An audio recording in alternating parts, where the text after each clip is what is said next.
Welcome to Penrose Learning, where we make understanding easy.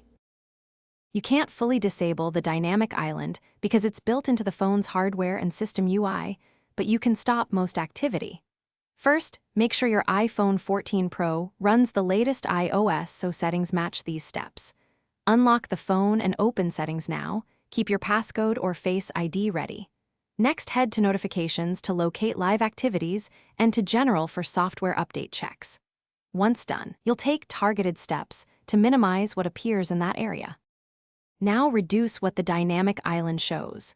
In Settings Notifications, toggle off live activities globally or per app to stop continuous status updates like timers and sports scores.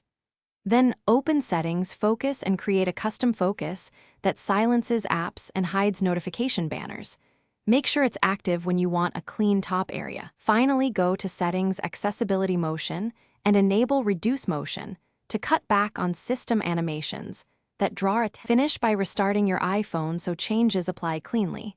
Press and hold side and volume button, then slide to power off, then turn it back on.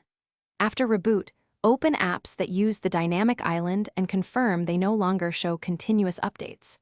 If you still see activity, double-check per app notification settings and your active focus schedule.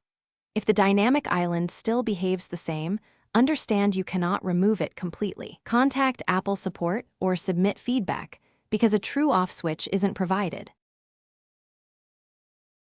Thanks for watching. If this was helpful, leave a like and consider subscribing. See you next time.